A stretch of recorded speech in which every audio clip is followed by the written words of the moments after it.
Olá pessoal, eu me chamo Elizabeth Mustafa, sejam muito bem-vindos a este canal e este é o quarto vídeo sobre a Revolução Russa. Já gravei outros anteriores a este que fala sobre a Revolução, sobre a família Romanov, sobre o primeiro momento da Revolução, a discussão entre os mencheviques e os bolcheviques.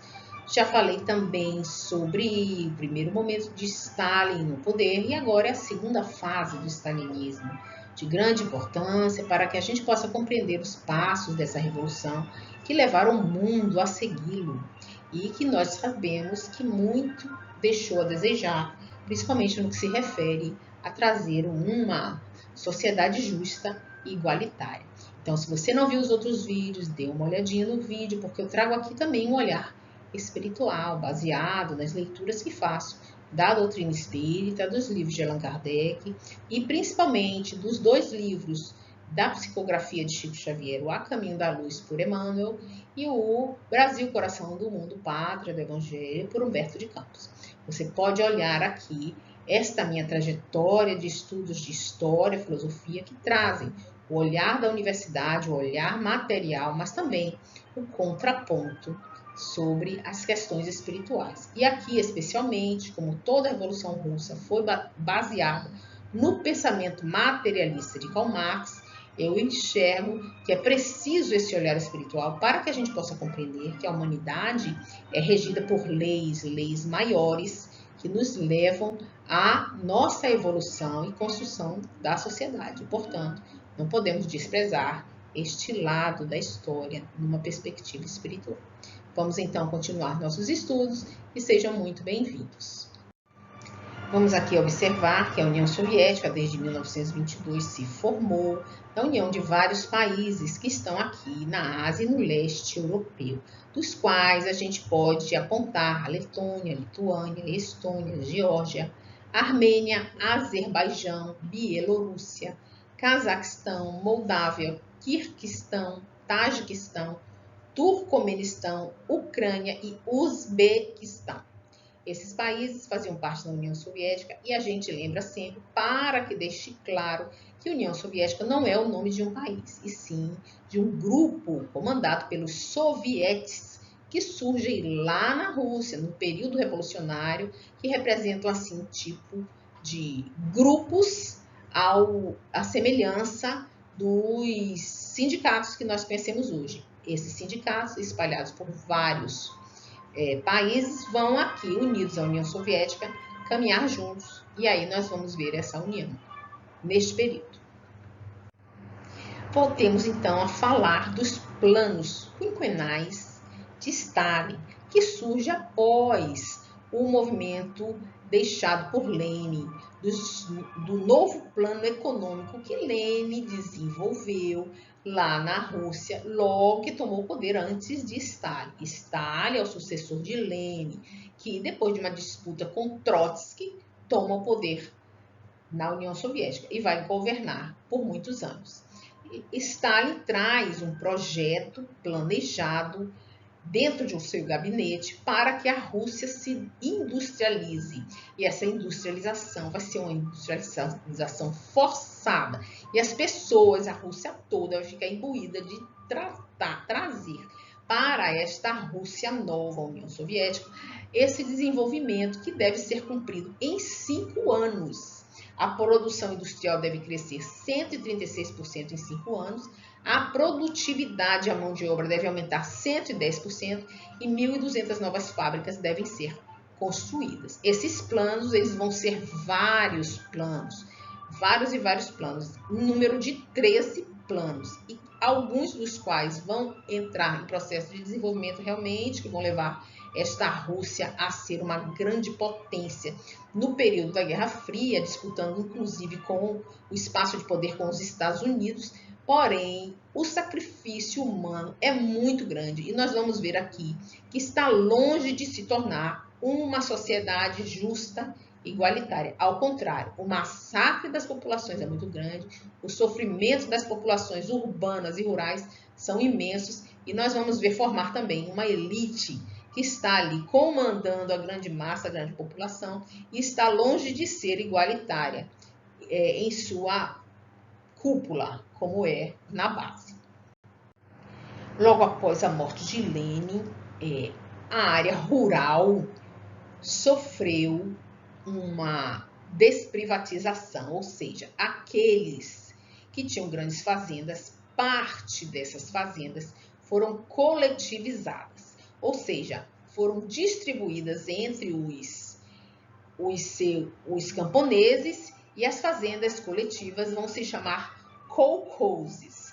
Os trabalhadores não recebiam salário, mas parte do que produziam na fazenda para apenas cobrir suas necessidades e as de suas famílias. Então, o sacrifício dos camponeses é muito grande, todos são levados a trabalhos forçados, todos os camponeses devem obedecer às regras de Stalin e eles não recebem salários, apenas uma cota parte para se alimentar, o que era muito pouco. E nos momentos em que a crise dos grãos aumentava devido a processos de guerra e o inverno rigoroso, esta fome se alastrava também por essas fazendas coletivas, como se fossem cooperativas.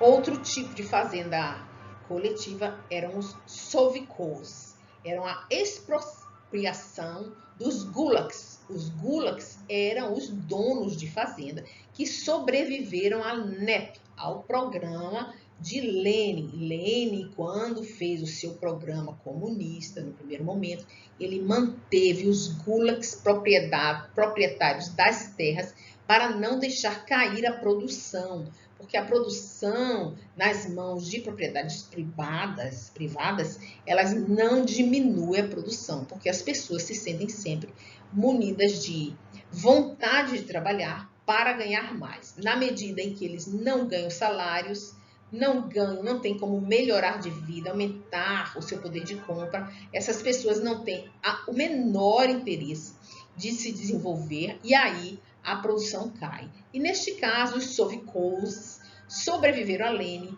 mas não a Stalin. E Stalin torna as propriedades privadas dos pequenos proprietários, não são de grandes proprietários, propriedades e fazendas estatais.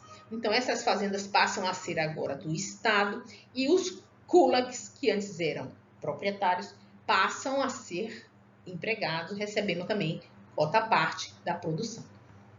Devido à coletivização das propriedades do campo, houve um êxodo rural muito intenso e aumentou a urbanização, quer dizer, os centros urbanos aumentaram, porque as pessoas que saíram do campo aumentavam as fileiras dos proletários das empresas, das indústrias que estavam em crescimento.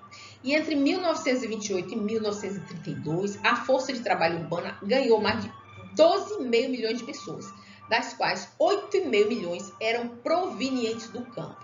Então, houve um desenvolvimento industrial nas grandes cidades e aqui essas pessoas que migraram do campo vão ingressar nessa força de trabalho industrial e comercial também, que está lá dentro da Rússia, mas que tudo agora faz parte do processo revolucionário de estatização de todos os meios de produção. E foi o que aconteceu no governo de Stalin. O governo soviético recebia dinheiro para a Revolução Industrial, exportando as colheitas e os grãos, o que esvaziou o suprimento de alimentos de todo o país. Então, o governo recebia dinheiro de fora, dos grandes proprietários que vinham dos Estados Unidos, da Alemanha, que financiavam a indústria dentro da Rússia, e essa indústria era paga, esse dinheiro para desenvolvimento da indústria era paga com os grãos. Muitas colheitas eram enviadas diretamente para aqueles que financiavam a indústria dentro da Rússia e a população ficava realmente sem dinheiro. Não eram só alimentos que eram difíceis de obter, mas roupas, produtos de higiene, até a década de 30. Nas grandes cidades, a maioria das pessoas viviam em apartamentos comunais superlotados, ou pior ainda, em alojamentos e cabanas, que era em Moscou e São Petersburgo. Essas pessoas viviam amontoadas, várias famílias em um só local, e não tinham o menor interesse de vender ou comprar imóveis, porque acabou totalmente o processo imobiliário, se desintegrou. E aí, inclusive, os imóveis começaram a degradar com o tempo, e aí ficavam cheio de problemas e ninguém conseguia consertar ou desenvolver aquele imóvel. E aí as pessoas viviam nas filas enormes, sofrendo para comprar alimentos que eram limitados pelo governo e viviam numa situação de grande crise social, fome, miséria, abandono. Isso é realmente a verdade sobre a Rússia, que nunca foi posta na história e que agora, aos poucos, está sendo revelada para o mundo. Existiam também os campos de trabalho forçado para aqueles que eram inimigos do Estado, ou seja, aqueles que não concordavam em seguir os métodos de Stalin, eram presos e obrigados a trabalhar em campos de concentração. Desde 1917, criminosos e inimigos do Estado, considerados inimigos, eram enviados para os gulags, que eram essas áreas de concentração de trabalhos forçados, tal qual existia ali com os judeus dentro da Alemanha, e que nunca foi comparado à crise, ao genocídio que Hitler fez na Alemanha. Aqui na União Soviética, esse genocídio aconteceu e poucos foram os países que reconheceram como um problema social gravíssimo. É triste ter que mostrar essas imagens para vocês, mas é uma realidade que a gente não pode cruzar os braços e fingir que não vê. É o caso do Holodomor que existiu na Ucrânia.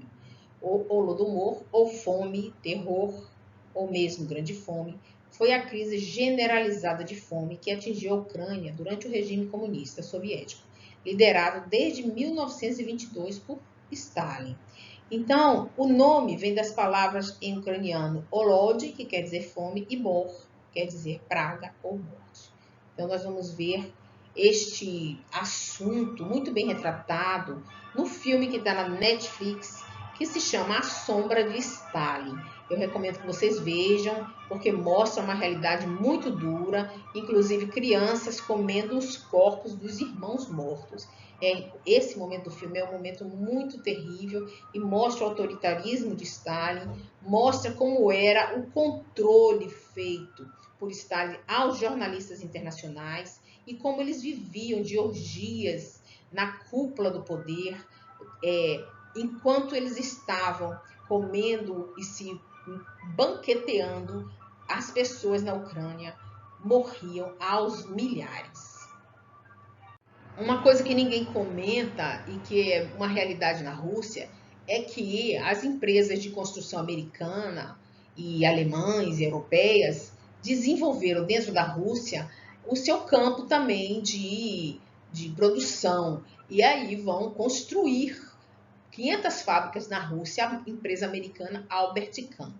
Vai construir tratores em Stalingrado, em outras cidades, também automobilísticas, indústrias automobilísticas em Moscou, em Stalingrado, e siderurgias também vão ser construídas por esses grupos que hoje eles dizem que são os opressores. Então, quer dizer que esse discurso de opressores e oprimidos é uma balela em que nós, aqui no Brasil, sempre que fomos crianças e adolescentes nas escolas, inclusive até hoje nas universidades, aprendemos que os comunistas são inimigos dos capitalistas e que, na verdade, isso não ocorre. Ocorre que a Rússia explorou a mão de obra dos povos ao sofrimento dos próprios irmãos da mãe Rússia e aí, com a ajuda dos opressores, formaram uma elite para oprimir a maioria. Na verdade, isso sempre acontece no comunismo.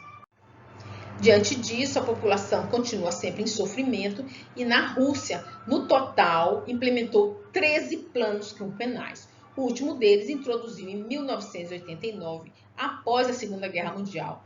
Todo esse planejamento foi implementado através do papel, enquanto o país e seu povo viviam uma realidade que não tinha sido criada nos escritórios do governo. Então, dentro dos escritórios se planeja alguma coisa, joga para a população como se fosse uma experiência social e aí toda uma nação tem que seguir os planos desses loucos genocidas que nós temos aqui. Essa palavra genocida é preciso usá-la de forma adequada. A Rússia, esse projeto as pessoas morreram aos milhares e não se deve usar a palavra genocida para qualquer besteira. A história mostrou que a economia planejada de Stalin foi uma enorme farsa. Em geral, economistas, analistas e políticos simplesmente falsearam os números da produção para atender às demandas necessárias ou recalibrarem os planos. Ou seja, foi uma farsa, uma mentira manipulada, assim como se manipulavam documentos, fotografias e tudo que existiu na Rússia. A Rússia usou uma ditadura, uma propaganda política para falsear os números. E pelo menos 5 milhões de pessoas morreram entre 1931 e 1933 na União Soviética. Essa é a verdade da Rússia. E nós não podemos fechar os olhos para essa realidade. E por quê? Principalmente porque até hoje, no Brasil, muitas pessoas ficam alheias a essa verdade, alimentando os seus imaginários com uma solução violenta, autoritária, que não existe. Então, vamos compartilhar esse vídeo para que chegue ao maior número de pessoas, para que elas saibam da verdade sobre a União Soviética. Muito obrigado. Se você gostou do vídeo, curte, compartilhe. Não se esqueça de inscrever no canal. Muito obrigada.